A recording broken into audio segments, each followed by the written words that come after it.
Welcome. Today we're going to be taking apart an MSI gaming laptop. This is the GS65 Stealth Thin 8RE, and the MSI model number is MS16Q2.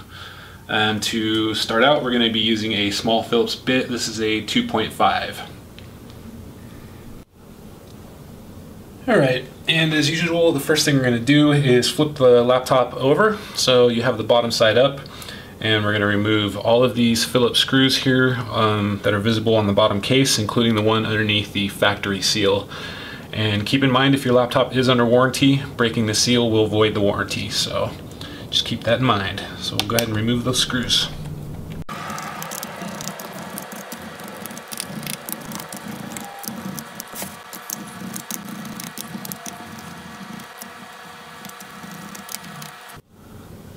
Alright, now that we have the bottom case screws out, the next thing we're going to do is, in the little seam between the back cover, or the bottom case and the palm rest, we're going to get a spudgy or another flat object in there and just pop that back, or the bottom case off.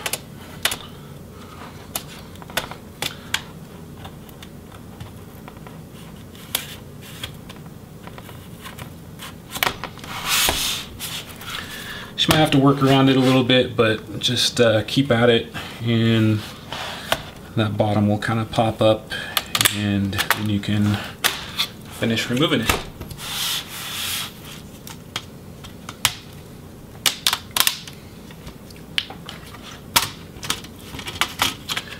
And it does need to come towards the back of the laptop a little bit to remove, because it does have the rear little rear vent panel here. So after you pop it up, just move it laterally down a little bit, and then you can remove it. And now you can have access to the inside of the laptop. Alright, so first we'll go ahead and remove the battery. I have a good visual on the connector here, and it looks like it's just a simple pull-out type connector. So we'll go ahead and remove those battery screws and remove the battery.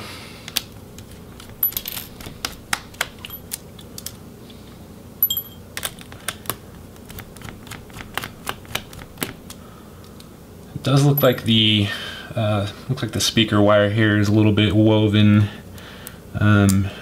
really close to the battery, so as we're removing it, we'll just kind of make sure that this cable is free of the little retainers on the battery.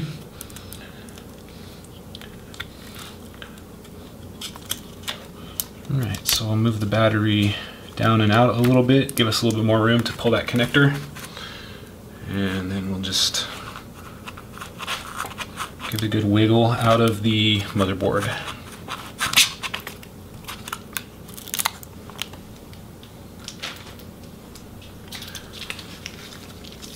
Alright, so as we can see here from the top, it looks like we can go ahead and remove that Wi-Fi card as well. This particular model, they've really left most of the components on the bottom of the motherboard. This might have integrated memory, but if it doesn't, then it looks like the memory sticks are going to be on the very bottom. So just keep that in mind if you're upgrading or trying to upgrade. And we'll go ahead and remove these Wi-Fi antennas. Just get them out of the way for now, and then we can remove the screw for the Wi-Fi card. And once you have that screw removed, just kind of give it a wiggle and pull it out laterally.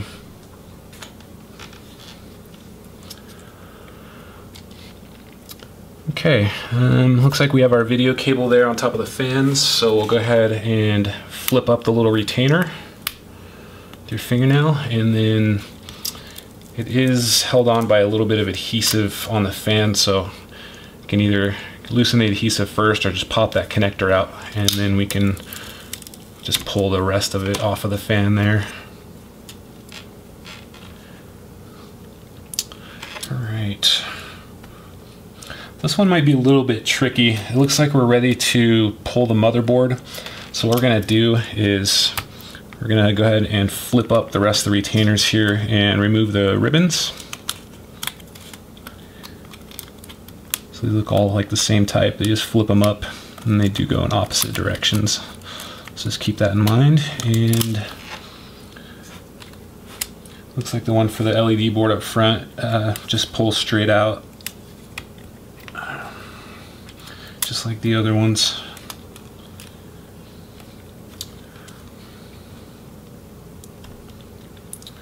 Alright, so the fans are they're wiggling with the motherboard, so looks like once we remove these motherboard screws, the fan assembly is going to come up with the motherboard. So we'll go ahead and do that now and remove the screws.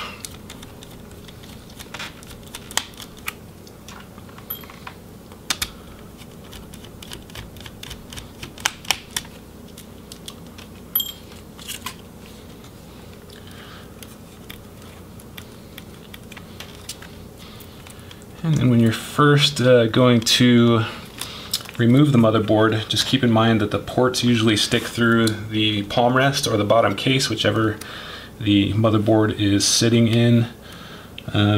So on some cases you may have to move the motherboard laterally to get these out of the little holes. This one has ports on both sides, so it might be a little bit tricky to remove because it looks like the ports are poking through on both sides. It looks like we got one more connector right here for the speakers. It's a little black one, so we'll go ahead and remove that as well.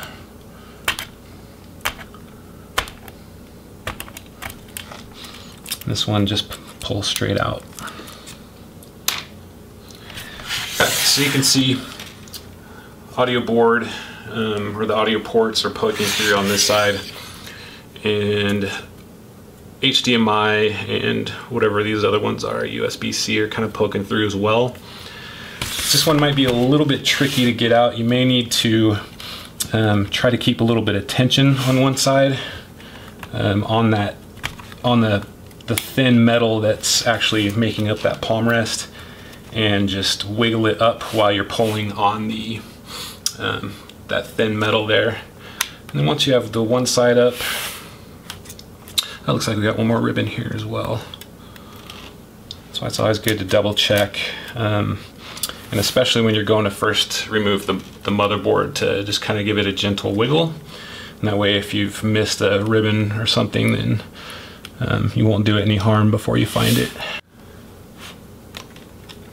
Okay, so we did a double check. There's nothing else really holding this on, so we're gonna give it a little bit more of a wiggle and just see what happens.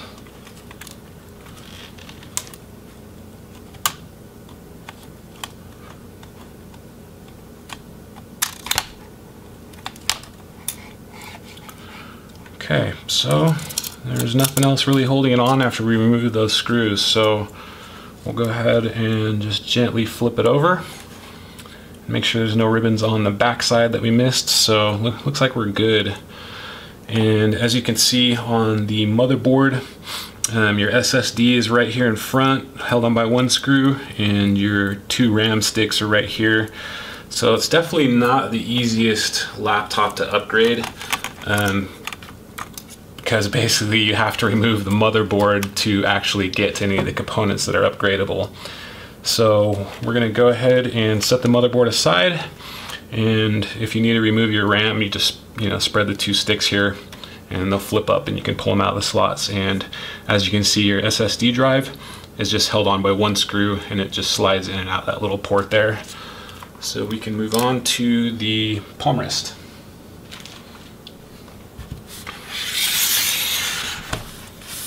Alright, so checking out the palm rest, it looks like the keyboard is integrated into the palm rest. It's not removable, so if you have a problem with your keyboard, you're going to have to buy the palm rest as an assembly. And looks like the power button, they used a smaller fastener, so I'm going to switch to a smaller size Phillips, and this is a 1.5. And it does look like the hinges as well are a smaller type Phillips, so just keep that in mind. If you're going to remove your display, you're going to need a smaller Phillips bit than it was to take off the bottom case.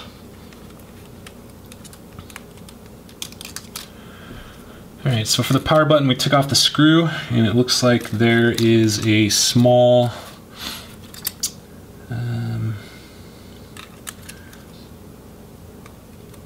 small LED associated with it. So we'll go ahead and remove the little sticky tape that's kind of covering that. And that'll allow us to remove the rest of the little power button unit. All right, we can go ahead and also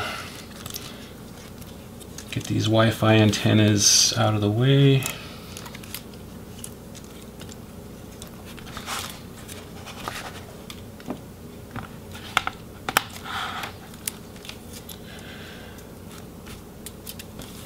All right, so the touchpad looks like there is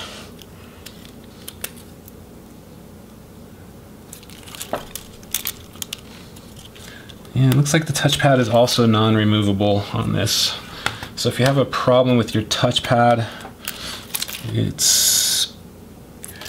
we can see that there's a plastic bridge here, and it doesn't look like it's removable. It looks like it's actually molded into the palm rest frame. So just keep in mind, if you have a problem with your touchpad or keyboard, you're just going to have to buy a whole assembly. It does not look like they're really made to be replaced on this.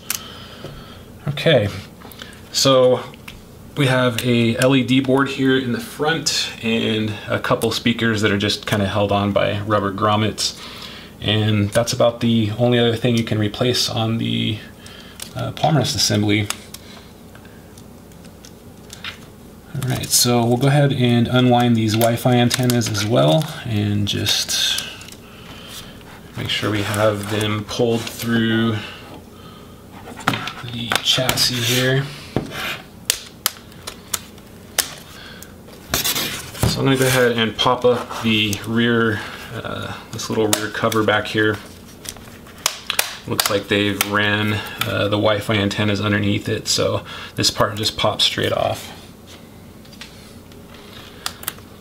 All right, and then your Wi-Fi antennas looks like are just underneath the cover, and they're kind of woven in there, so they're just held on by adhesive. All right, so we're ready to separate the display assembly from the palm rest. We have the video cable disconnected, and that's the only cable that I see coming from the LCD. So all we're gonna have to do now is remove these hinge screws. So since this model opens up pretty wide, I'm gonna just open it up all the way like so, and that way once we have these hinge screws removed, the display is just gonna lift up and off without having to mess with it.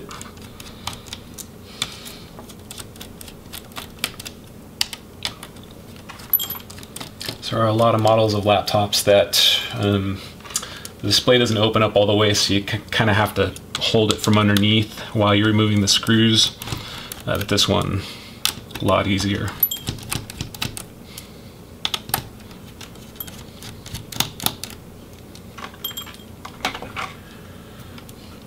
Alright, so once you have those hinge screws out, then we can go ahead and separate the display assembly.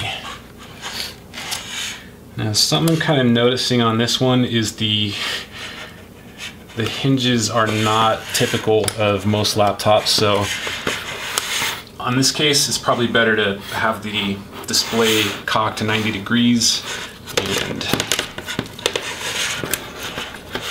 it's just the kind of the way they manufactured it.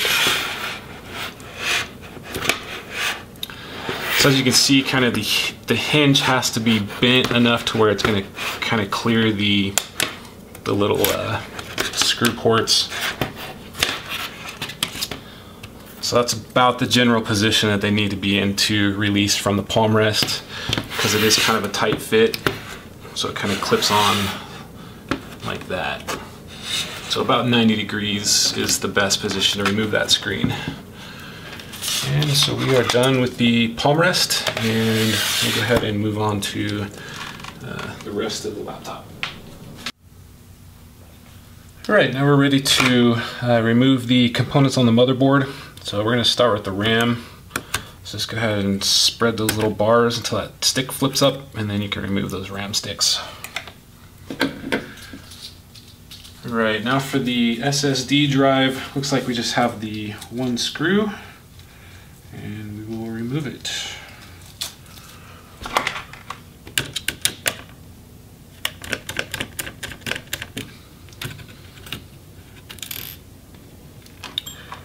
And you're going to want to lift up just a little bit to get it over that little screw mount, and just give it a wiggle as you're pulling it out.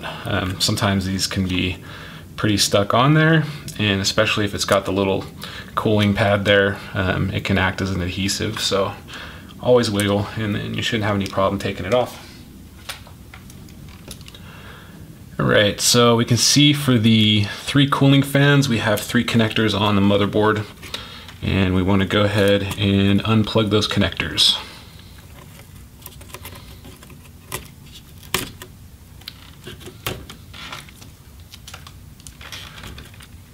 These are pretty open, so I'm just going to get fingernails on there and pull them out with a wiggle. And it looks like our last one here is pretty close to the fan, so I'm just going to use a tool on the other side and do the same thing, just wiggle that off. Alright, the screws on the fan and heatsink assembly seem like they're a little bit bigger, so we're going to switch back to our 2.5 Phillips and remove the, looks like these 5 screws for the fan and heatsink assembly. The order that you take them off doesn't matter, but when you put them on, just use kind of a crossways pattern, and that way it'll tighten down the thermal paste evenly. But if you're removing, it doesn't matter. You can just go in any order.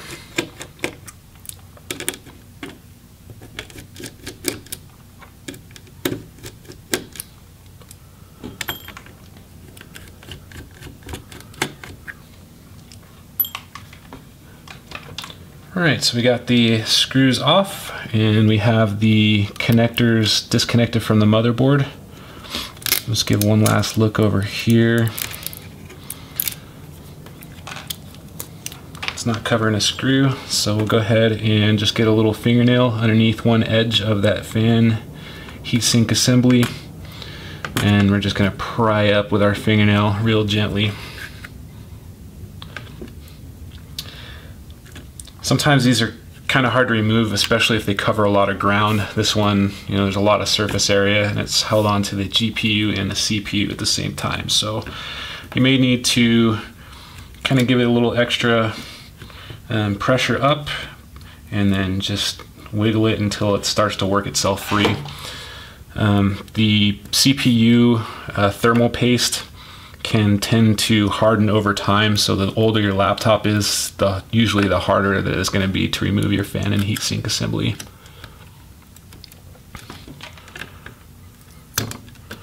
Okay, so just do a lot of wiggling, be patient, and you'll be able to get it off without hurting anything. And as you can see, there's a decent amount of contact area. All these little pads are basically kind of adhering the fan and heatsink assembly to the motherboard. So that's why it was a little bit hard to take off. But once you have the screws out and the connectors disconnected, it's just a matter of a little bit of time.